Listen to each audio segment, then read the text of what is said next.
আল্লাহ পাক রব্বুল আলামিন এত মর্যাদা দান করছেন আমাদের নবীকে।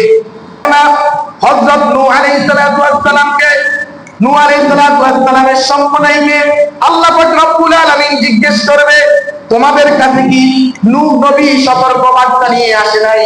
সাথে সাথে নূহ নবীর উম্মতেরা বলবে, না, আমাদের কাছে নূহ আলাইহিস সালামের দাওয়াত আসে নাই। তারা মিথ্যা বলবে। তারা কি বলবে? মিথ্যা বলবে। যখন মিথ্যা বলবে, ৯৫০ বছর হযরত নূহ আলাইহিস সালাতু ওয়াস সালাম আল্লাহর দ্বীনের দাওয়াত দিয়েছে, আর অথচ তার উম্মতেরা অস্বীকার করেছে আল্লাহর সামনে।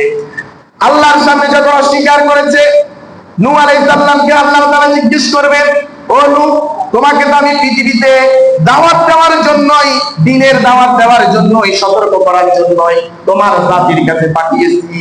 তাহলে তোমার জাতি তো বলতেছে তুমি তাদের কাছে দাওয়াত পৌঁছাও নাই। নূহ আলাইহিস সালাম অসহায় হয়ে যাবে।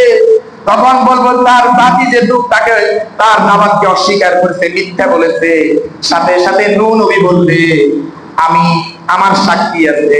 আমার সাক্ষী হচ্ছে ওই সমস্ত মানুষগুলি, এত সুন্দর সুন্দর চেহারার মানুষগুলি, ওনারা হচ্ছে আমার সাক্ষী। তখন তার উম্মতেরা বলবে, ওরা তো প্রায় হাজার হাজার বছর পরে পৃথিবীতে এসেছে, আর নূহ আলাইহিস সালাতু ওয়াস সালামের সাক্ষ্যদাতা হচ্ছেন আমরা, আমাদের প্রিয় নবী মুহাম্মদ সাল্লাল্লাহু আলাইহি সাল্লামের উম্মতেরা। সুবহানাল্লাহ।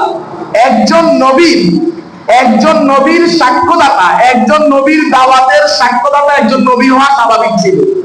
কিন্তু নূহ নবী কাদেরকে সাক্ষ্যদাতা বানাইছে? মুহাম্মদ সাল্লাল্লাহু আলাইহি ওয়াসাল্লামের উম্মতদের। এই আপনাদের মতন, আমাদের মতন, এই বুড়া জোয়ান, ছোট খাটো লম্বা, তেমন সৌন্দর্য আমাদের হয়তো নাই, কিন্তু আমাদেরকে কি করেছেন? সাক্ষ্যদাতা বানিয়েছেন। সাথে সাথে নূহ আলাইহিস সালামের সম্প্রদায় বলবে, নূহ নবী কি বলতেছে? নূহ নবীর হাজার হাজার বছর পরে মুহাম্মাদের উম্মতেরা পৃথিবীতে এসেছে। তখন আল্লাহ পাক রব্বুল আলামিন মুহাম্মদ সাল্লাল্লাহু আলাইহি ওয়াসাল্লামের উম্মতদেরকে জিজ্ঞেস করবে, নূহ নবী যে কথাটা বলতেছে সেটি কি সত্য নাকি? সাথে সাথে আমি আপনি জবাব দিব, অবশ্যই সত্য। নূহ নবী সতর্ক করেছেন ১ বছর ২ বছর নয়, ৯৫০ বছর এই জাতিকে সতর্ক করেছে, তারা শুনে নাই। সাথে সাথে মুহাম্মদ সাল্লাল্লাহু আলাইহি ওয়াসাল্লামের উম্মতেরা বলবে, আল্লাহ পাক রব্বুল আলামিনকে, ও আল্লাহ, আপনি আমাদের নবীর মাধ্যমে আমাদেরকে নূহ নবীর ঘটনা শুনাইয়ে দিয়েছেন, আপনি তো বড় সাক্ষ্যদাতা। সুবহানাল্লাহ। সাথে সাথে নূহ নবীর উম্মতেরা লজ্জায় মুখ লুকাতে থাকবে, আর আল্লাহ পাক রব্বুল আলামিন বলবে, যাও জাহান্নামের দিকে।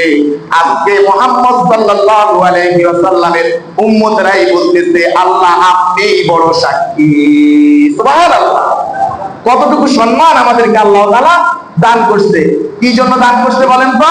আমাদের প্রিয় নবী মুহাম্মদ সাল্লাল্লাহু আলাইহি ওয়াসাল্লামের আমরা উম্মত হতে পেরেছি। সুবহানাল্লাহ।